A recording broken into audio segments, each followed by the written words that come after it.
চাটমোহরে ছাত্রদল নেতা কর্তৃক শিক্ষার্থী ধর্ষণের চেষ্টা, থানায় মামলা।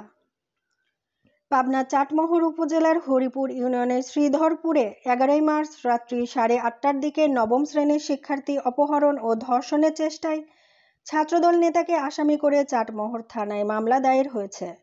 মঙ্গলবার দিবাগত রাত 10:30টার দিকে এই মামলা দায়ের করেন ভুক্তভোগী শিক্ষার্থীর পিতা। মামলায় হরিপুর ইউনিয়ন ছাত্রদলের সাংগঠনিক সম্পাদক ও তেবাড়িয়া মোল্লাপাড়ার মোহাম্মদ রতন হোসেন এবং মামুন হোসেনকে আসামি করা হয়েছে। ভুক্তভোগী শিক্ষার্থী জানান, দীর্ঘদিন ধরে স্কুলে যাতায়াতের পথে রতন ও মামুন সহ বখাটেরা রাস্তায় বিরক্ত করত আমাকে, নানা রকম কুপ্রস্তাব দিত। তাতে সাড়া না দেওয়ায় 11 মার্চ রাত্রি 8:30টার দিকে এলাকায় সবাই যখন নামাজ পড়ছিল তখন 3-4টি মোটরসাইকেল নিয়ে 6 থেকে 7 জন লোক আমাদের বাড়িতে উপস্থিত হয়। এ সময় দরজা খুলতে অপারগতা প্রকাশ করায় তারা দরজা ভেঙে ভেতরে প্রবেশ করে।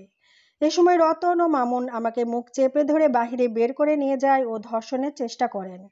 আমি ও আমার মায়ের চিৎকারে প্রতিবেশীরা উপস্থিত হলে দ্রুত ঘটনাস্থল থেকে পালিয়ে যায় দুর্বৃত্তরা। পরে এলাকাবাসীর সহযোগিতায় আমরা চাটমোহর থানায় হাজির হয়ে তাদের বিরুদ্ধে মামলা দায়ের করি। চাটমোহর থানার মামলা তদন্তকারী কর্মকর্তা এসআই মোহাম্মদ শাহজাহান জানান, ধর্ষণ চেষ্টা মামলা রুজু হওয়ার পরেই আমরা আসামি ধরার জন্য চেষ্টা চালিয়ে যাচ্ছি। খুব দ্রুতই আসামিদের ধরতে সক্ষম হব। হরিপুর ইউনিয়ন ছাত্রদলের সভাপতি মোহাম্মদ রাহাত হোসেন জানান, রতন আমার সংগঠনের সাংগঠনিক সম্পাদক। ঘটনার সাথে তার সম্পৃক্ততা পাওয়া গেলে তার বিরুদ্ধে দলীয় ব্যবস্থা গ্রহণ করা হবে। আব্বু বাজারে গেছিল, আমি বাসায় রুমে শুয়েছিলাম, আম্মু রান্না করতেছিল।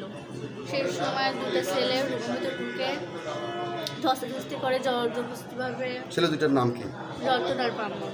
এই দুজন রুমের ভিতরে ঢুকছিল, মুখ চেপে ধরছিল, কোনোরকমভাবে ওর মুখটা হাত থেকে সরাই দেওয়া, চিৎকার করাতে লোকজন আসে, জড়ো হয়।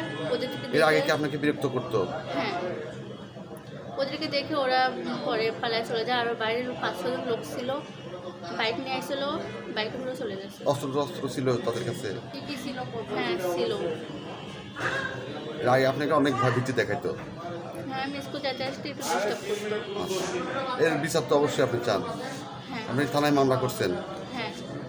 আচ্ছা, এখন কোথায় যাবেন? পাবনায়? জি। আচ্ছা, আপনার নাম? মোসাম্মদ অনিকা আক্তার। আপনার পিতার নাম? আনিসুর রহমান। মায়ের নাম? মোসাম্মদ শিখা খাতুন। গ্রাম? সিদ্ধার্থ।